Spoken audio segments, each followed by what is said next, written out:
Gitti hekimhaneye, hekimxana bağlıdır. Gecənin başı yağlıdır, gecəli baybaşı, kazanda qaynar başım. Necədir, beğendin? Kuzlar, keçer, bəsdirin. Bugün axı bayramdır. Küslülər barışmalıdır. Siz de barışın, tez barışın hele bu saat. Bahar kızı, ben bunun dünyasını barışmaz. Ama tek seni xətini, barışına baş batmış keçərlər. Ben de uşağına göre barışıram.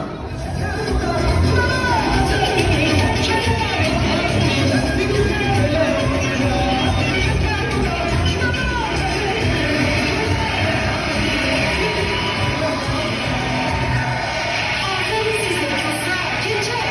Bugün axı bayramdır. Bütün küslülər barışmalıdır.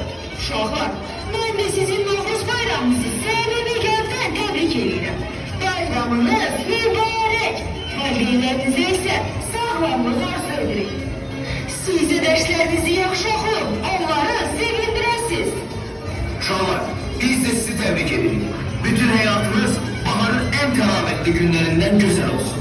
Eğer bayramı eski bayram kimi değil etmek istiyorsanızsa, o zaman şenliğimizde daha da aktif olmalısınız.